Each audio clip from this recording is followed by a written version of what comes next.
Hey, what's going on, everybody? I am here with my good friend Nick, and today we're talking about his 1994 Cobra Mustang. Now, if Nick looks a little familiar to you guys, that's because Nick is the owner of Streetcar Shenanigans here in Antioch, Illinois. He also has his own YouTube channel, and you guys definitely want to check it out. He builds some serious street and strip cars and trucks too, right? You actually build some trucks? Okay. Yeah, gas trucks, no diesels. Okay, gas trucks, no diesels, guys. All right, so Nick, let's just kind of jump right in here. I always like to start from the beginning and get a little bit more information about the car and the owner. So 1994, I'm really excited. This is my first SN95 and my first supercharged but non-vortex supercharged car. Yep. Okay. So all right, so let's just talk a little bit about the car. How long have you owned the car? Well, this car actually has a lot of backstory to it. We have a lot of the information on the channel, so if you haven't checked out Streetcar Shenanigans, please do. But the easiest way to sum this up is that this is kind of what made me a car guy. Okay. Not only me, but I'm a co-owner to Streetcar, and Dan is my cousin. He's the other owner, and both of us started on this car. It's actually my father's Cobra. He's had it since 2000, 2001. I was like 10, 11 years old. And it started with a heads cam intake. It was a totally stock car when you bought it. We ended up starting to get into the engine on that car and saw that it was a reman from an unreputable company. Okay. And then that was along the lines of when we were doing like a heads cam intake for the first time. And we ended up just removing that engine, putting a different 327 stock block in it. That motor was in there for a while. Then I think that's when the Procharger came along. It's hard to piece together the timeline, 20 years or whatever that we've been working on this car. But we blew up that 327 at some point. I think it was actually when we put the first Procharger setup on it. This car's been Procharged since 2006, I want to say.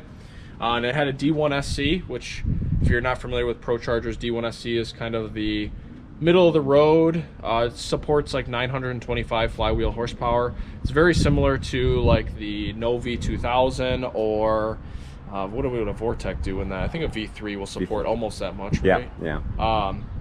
So that's what was on the car for a long time. We eventually blew that motor up, put a 342 stock block in it, blew that motor up, and this is over the course of, I don't know, 4 or 5 years. Yeah. And then eventually we switched to this. So this is a Dart SHP.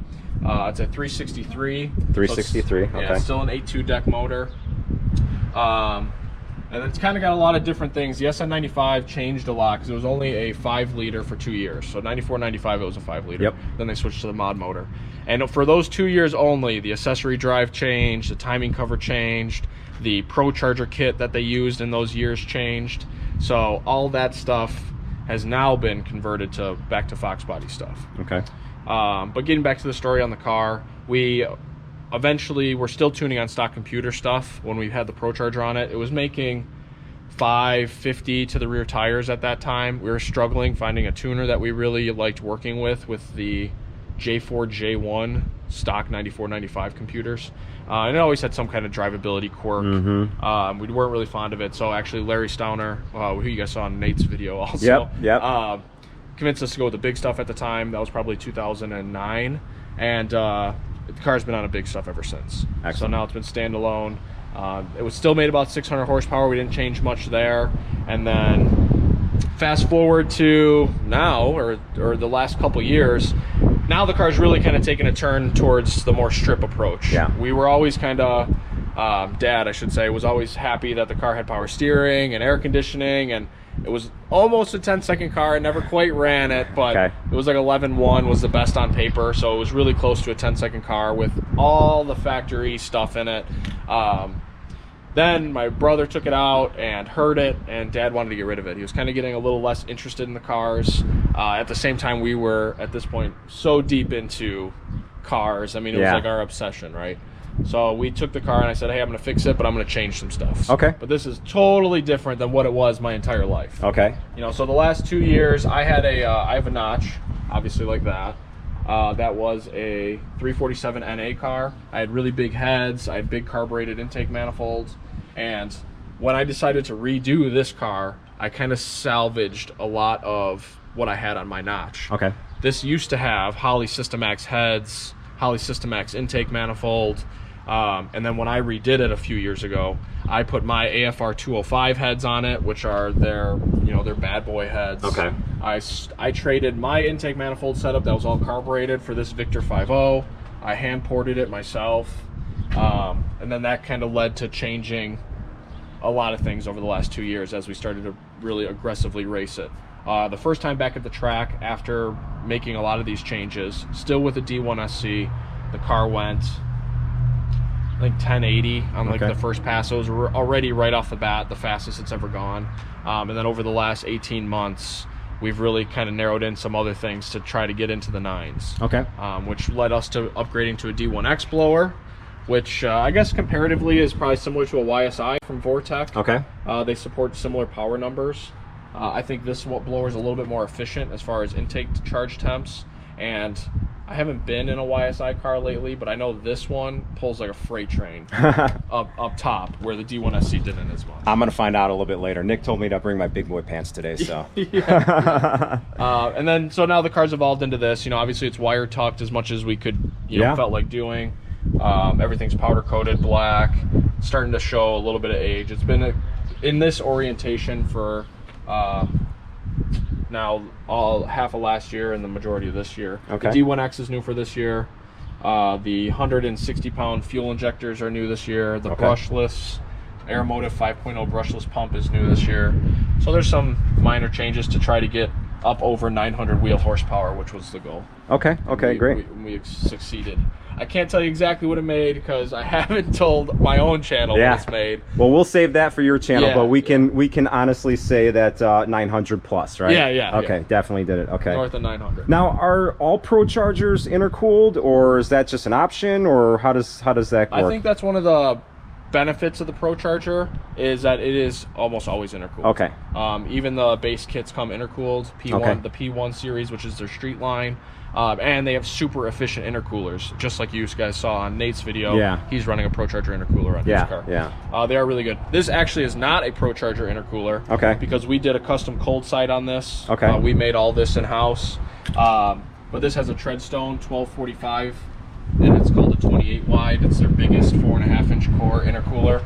And it's sheerly based on cost we did that. Okay. We had an eBay intercooler on it for a while, which worked until we started getting up over 20 pounds of boost. Okay. And then once we got over 20 pounds of boost, our intake air temps were starting to suffer. Get a little hot. Yeah. Okay. And it didn't really feel like it was picking up the power like we were pulleying it for. Sure. So we went to this Treadstone intercooler. We've been really happy with it. The intake temps has been pretty good too. So. And it fits good in between the frame rails. It literally like mounts to the frame rails on both sides in the front end. So it's cool. The downside, since you're all on the Vortec stuff and now I'm just bringing you to the Procharger side, I do like that the majority of the Vortec stuff is passenger side mounted. The reason being, once you intercool them, it's a huge pain in the ass. But until then, it's really easy to keep your power steering, your AC, or all that stuff that you might want to keep with your blower. Where this is what they call the Renegade bracket. This is a little bit beefier. You can see it's really, everything's chunky. But it's to avoid the bracket flex. We make 26 pounds of boost with this setup. Wow, okay. On an 8-rib setup, which is pretty difficult to do with an 8-rib pulley. But you have to eliminate all that other stuff. So I ended up actually using an SN95 bracket that I modified and spaced out back to Fox body spacing, because we also run something different than most. We have a vacuum pump down there, which is kind of a race car thing. But that actually pulls a vacuum on the bottom half of the engine to increase ring seal, get rid of any kind of blow-by. If it has any, it sucks it into that catch can there. Nice. And it's probably one of the only 1,000 horsepower small blocks that doesn't have a rear main leak because of it. So it's nice. It doesn't leak anything. I think there's a lot of less horsepower Mustangs out there with a rear main leak. So it doesn't take 1,000 to do it. No, not at all. A little bit of boost will get it done. Absolutely. Let's talk about suspension and brakes here, because I know that this car is not stock from top to bottom. So what do you got going on suspension wise here? So the suspension's a little trick, nothing crazy.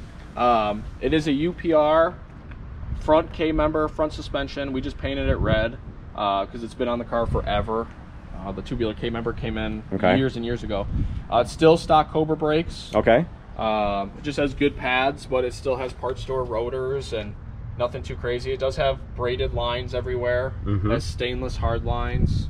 But the brakes are nothing too exotic. Stock master, stock booster. Rears are Explorer, because this actually does have a Ford 9-inch. Oh, it does. Okay. Yeah. For a 9-inch rear end. Yep. So it's got his 9-inch, and it actually has a narrow 9-inch, so you can see the little wheel spacer that's on there. Yep. But you can really see how tucked the wheel is. That is a 6.5 backspace, like any Mustang typically. Wow. Yeah. Runs. But since this is the 9-inch is out of a Fox body. Okay. It's been in this car for a long time too, and before they were making them wider for the SM95. Okay. So it's got a 9-inch in it. It does, the biggest trick suspension component it has is it has aftermarket upper and lower torque boxes. Okay. So from Marty Marilette Racing, which is like the most badass torque box setup that you can get, that's what this has. Okay. It completely cut out the stock upper and lower torque boxes completely, and then they're all tubular multi-adjustments.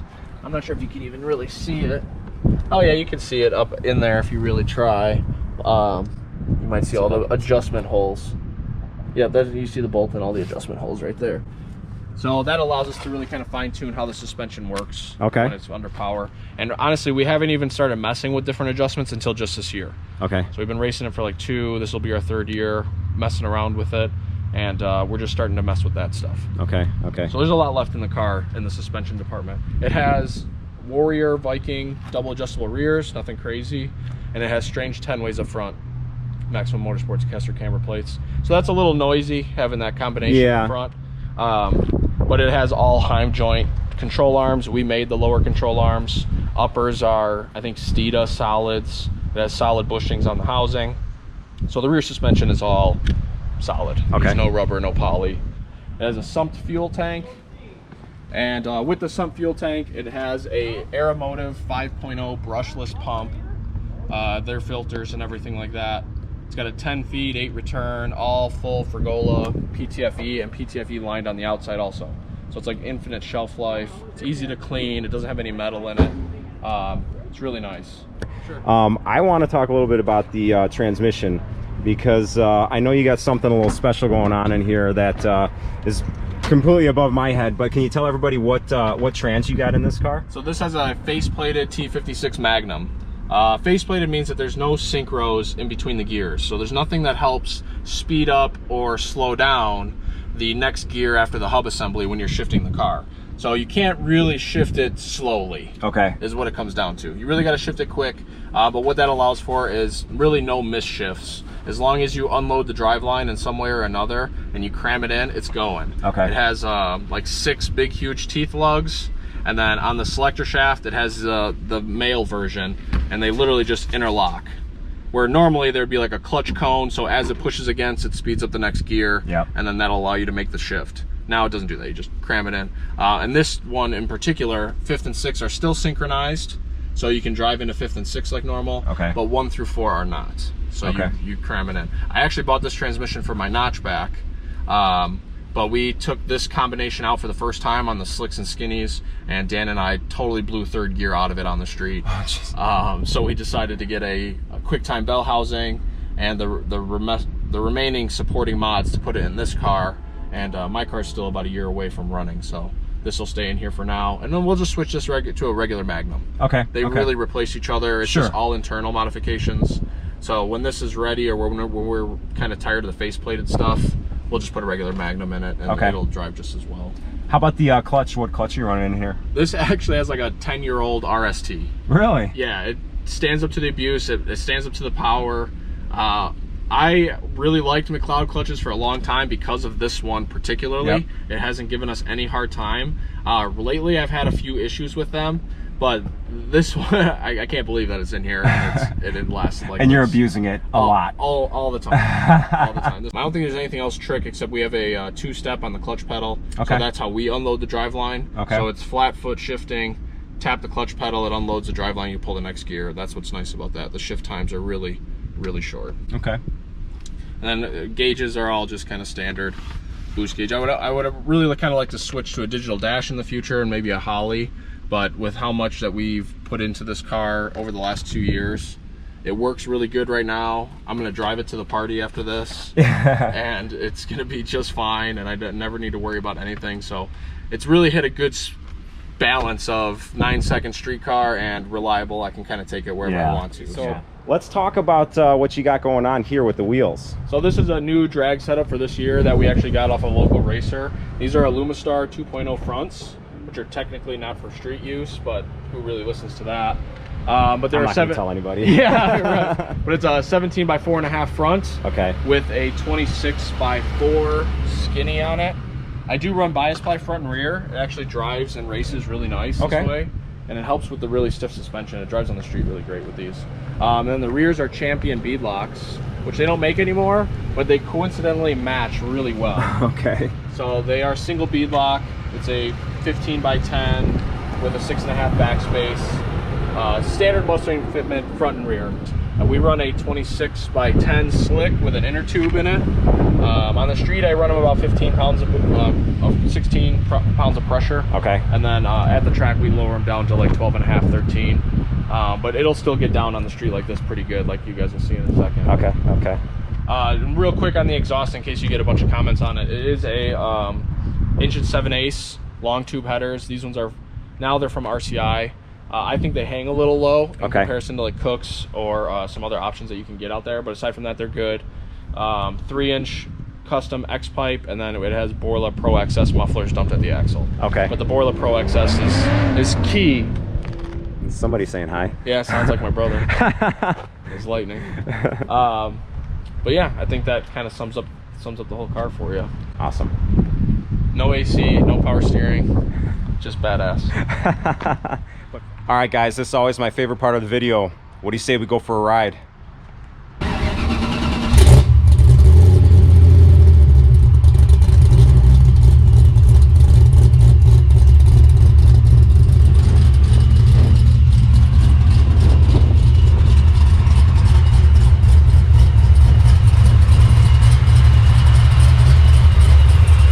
One thing about the faceplated transmission, you do not unnecessarily shift up. Okay. Because shifting down is the bitch.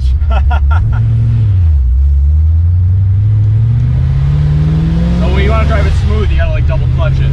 Okay. And then you can't really tell. I see. You can't tell that it's different, right? Yep. Yeah, it feels pretty smooth when you do that. You can't even tell. Yeah. All right, guys, let's see what this 94 Cobra can do.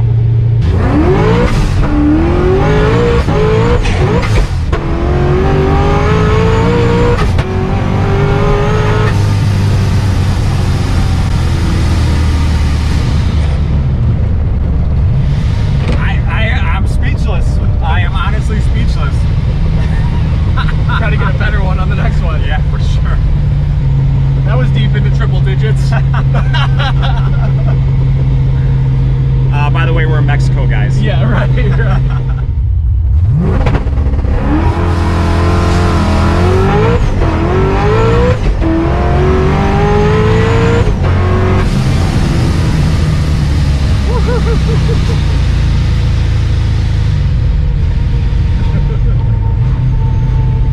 Alright guys, seriously, this is the fastest car that I've ever been in. That's amazing. Never fails to put a smile on my face. It's so disgusting. I think I'm gonna have a smile like just permanently, on my face right now because this is ridiculous. It's gonna be a very comfy. It is. Like, these seats are so comfortable. It's gonna be a very humbling experience when I get back into my car now. I can honestly say this is the fastest car that I've ever been in. That was like ridiculous. I think that's my favorite part about the car, is that it's everyone's fastest car they've ever been in.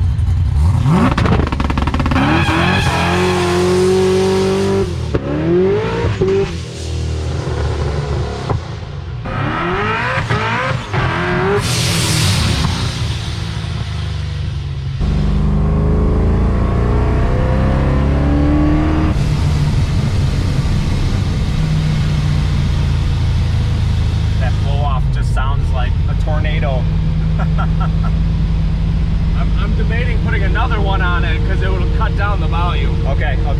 But it's so sick. Yeah, right? All right, guys, we're back from the ride, and I can honestly say this is the fastest car I've ever been in. This car is the real deal. And dude, you could drive. Oh, thanks. Missed And- third on the first one. But Yeah, we that's came okay. around strong. That's on the okay. last That's few. okay. And I got to say to your dad, Mr. Larson, you sir have a badass car. All right, we're gonna wrap things up here, guys. But before I do, Nick wanted to say a special thanks here to a few people. Yeah, obviously I want to start with thanking my dad for letting us do this to his car over the years and getting us started in this crazy hobby life that we're in now. It takes a huge, tremendous amount of effort to keep this car going, even though it's not a serious race car as a lot of them out there. But we have a whole squad behind Streetcar Shenanigans that helps us with not only our cars, but our customer cars. So thank you to all you guys. Very special thanks to Danielle, my girlfriend, for putting up with all of this stuff all the time. I pretty much live at the shop, and when you do your hobby for a living, it's a very blurry line between how much time you can commit to one or the other. So I love her so much, and thank you for always letting me do what I like to do. And that's pretty much it. And of course, Dan, who is the strongest right hand I could ever ask for. So Dan Schmidt, co-owner of Streetcar Shenanigans. Thank you to all you guys for bringing this car to a reality and bringing Streetcar Shenanigans to a reality. All right, guys, now we're gonna wrap things up here. I hope you enjoyed this video as much as I enjoyed making it. If you have any questions or comments about the car, please post them down below. Nick and I will do our best to answer them for you. If you like the video, please like and subscribe. And if you want to stick around to the end, we're going to go take a look inside Streetcar Shenanigans and see what else Nick's got going on inside the shop. All right, guys, thanks for sticking around. We are now inside Streetcar Shenanigans, and we're just going to take a quick look at what Nick's got going. Nick and the crew has going on here currently. So we got a Mustang here. Now, you are not just a Mustang shop. I know you said that before. Right. You do cars, you do trucks, just not diesel. Right. But you also do have a soft spot in your heart too for Mustangs. Obviously. Okay. And since that's what we started on, that's what we know inside and out. Yeah. You know, we're super efficient with it. But we have built Streetcar Shenanigans on the premise that we kind of build your car as if we were going to build it. So, you know, that's why a lot of projects kind of take off and get wild, because the whole while you're in there effect is really dangerous. I've never done that with my car. No, never. Never, ever. Yeah. I heard your last project. While we're here. Yeah, probably cost you $50. Yeah, right. But so we obviously do a lot of Mustangs. Building our YouTube channel has been around Mustangs. So a lot of our YouTube clientele that comes in, which is a handful of cars that are in here, is all mainly Mustangs. So YouTube has been great for that, even though our small following that we have really brings a lot of clients in. Sure. So it's really good. But we did do the Lightning. If you haven't seen that, check out the channel. Okay. But we did a Gen 1 Lightning that made like 870 to the rear tires. Wow. Procharged, small block Ford. And that kind of brought us into the sport truck division too. A lot That's of the black Lightning, right? Yeah. Okay, I've seen that car actually. Yeah. Badass car. Yeah, it, sweet. it looks as nice as it sounds too. Yeah. It's got Borla XS mufflers like Yeah. that does. But anyway, so that kind of brought us into the sport truck realm. So what we have here, this is an on-3 turbo car. This is one that somebody else started building and kind of had an issue with, and now they're bringing it to us to pick up the change. You get a lot of failed builds in here, right? And you got to clean up somebody else's mess. Yeah. We spend a lot of time doing that, which is unfortunate because it's kind of the worst projects. Yeah. And a lot of times, not this one in particular, but a lot of times the money has been spent with maybe the last person or on something else. So their budget is not cutting it. The budget kind of cramps your style on trying to make things nice, whereas if you would have just went with somebody who was a little bit more expensive or reputable in the beginning, you probably would have ended up with a nicer product for less rather than paying two people to do a half-assed job. So, but anyway, this one was a Paxton car, now it's an on-3 car. We're doing trans cooler lines right now. That's pretty much the last thing before startup. The engine bay was a complete disaster. It's halfway decent now. The turbo kit fits halfway decent now. Okay. It should make, his goal is to make about 850 to the rear tire. It's a 6R80 car, so it should scoot good. This one is a fun one. This is a 454 that was in a barn for like 7 years. And this guy's been super patient, so we're extremely thankful for that. Okay. But, this is getting a 496 big block that you see here with a good amount of compression, good camshaft, valve train. It should make about 700 at the flex plate, so it'll make roughly 600 at the tire. Okay. Yeah, it's gonna have a Holley Super Sniper setup on it. Trans control, it's getting a 4L80 overdrive lockup converter. So it's gonna be a really great street truck. You'll be able to cruise this thing 80 miles an hour, no problem. No problem, yeah. And we're doing a lot of cool suspension stuff. It's gonna be like, we haven't done a big wheel car. That's kind of like a big thing right now. But this is gonna have like a 22-inch front wheel, 24-inch rear wheel, and it's gonna sit really low. So it's gonna be really like pro street looking. So we're just getting started on that. We got the exhaust off of it. Next is gonna be taking all the suspension off, powder coating the rear end, narrowing it down a little bit. new control arms in the front, and then once we have the suspension back on, we'll put the engine and driveline in, which is all just sitting here waiting. Nice, nice. Ah, this one touches my heart over here. You got. Yeah. Let's talk about this one. So this is a I went off the deep end, and this is the Fox body that I've been dreaming about since I could afford to buy one. That's what this is. Okay. Not mine, but that is what the customer's vision is. The build, okay. Yeah, that's the build, right? So this is a built high compression Coyote with lockouts, RGR ported heads, RGR camshafts, Cobra jet manifold. I mean, pretty much everything that you need to really spin one of these high RPM and good power is on it. It's got a Hydro Boost conversion, full Cobra steering, and all Maximum Motorsports suspension, including Panhard bar, torque arm. It's got a lot of really good stuff on it. Huge brakes. I mean, this thing's going to do everything that you want a car to do really, really well. And we're coming along on it this next week. If you check out Streetcar Shenanigans YouTube channel, that's pretty much all we're going to be focused on next week. On this car? Is okay. this car. Yeah, okay. so the next, really probably the next 2 weeks. But next week specifically, so we can try to get the interior back together. We got to get the fuel system and brakes plumbed, and then we'll start worrying about putting the Holley on and getting everything going. And you said that these are not the wheels for the car; these are just kind of temporary right now. Yeah, these were actually purchased almost like on an impulse because we were going to do another car, and we were talking about what we're going to do, and these came for sale, brand new, really cheap, and he pulled the trigger and just purchased them. Now that the car has snowballed into like one of the baddest Fox bodies in the area, in my opinion. Now the wheels are inadequate. It's not going to work. For what the car is, you know. So it'll be getting a set of BC forged or CCWs. We're still on the fence on which style we want to go with, like more of a drift or a mesh or more of like the classic, like CCW twisted classics, which I think is probably what he's leaning to with like a flat black outer rim, gloss black center. Nice. This car was built off of a picture of a Lamborghini like we were talking about earlier. And that car was in this color, orange accents, and then black wheels, and it just looks killer. So yeah, we're still gonna tint the windows, and a lot of. I mean, there's still a ton of work to do, but we got a lot of it done. So it's really time to just hustle on the small stuff that takes forever. There's some light at the end of the tunnel, though. Yeah, yeah. I think that's the main stuff on this side. This is the shop. So this, for a long time, this is technically our third shop. Okay. We now have 3,500 square feet. We started in my dad's garage. So we started on dad's car in dad's garage, and then we moved to a unit in Lake Villa right down the street from us. That was about 600 square feet usable. We had one lift and about this much space. That much room, okay. Yeah, so it was like this. You can put 2 cars in, and then it was a little extra wide. If you practice real hard, you can get a 3rd car over there. And now we just expanded into this 3rd unit, which is mostly just storage for now. You know, we're debating on the dyno going over here or putting a dyno in on the side. But these ones are just cars that are done, waiting to get tuned at the ASSC, or this one's waiting for its transmission that just showed up yesterday. And then this is like a customer's race car that we're just helping him store for right now. Okay. But yeah, just super, super sweet cars. I mean, we work on what we love every day, so. Yeah, that's the dream, right? It's hard to beat, yeah. Well, hey, thanks for showing me around. And again, guys, I am at Streetcar Shenanigans here in Antioch, Illinois.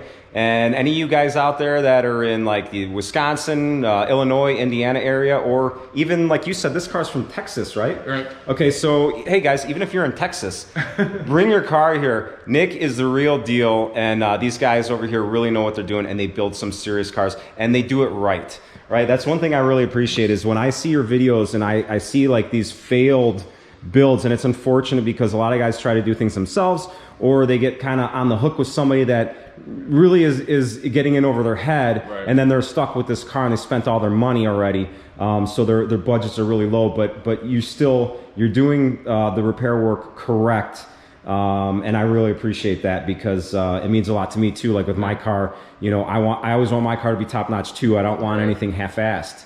So I appreciate the kind words. Thank you. Yeah, absolutely. All right, guys, now we are really going to wrap things up. I really appreciate you sticking around to check out Streetcar Shenanigans.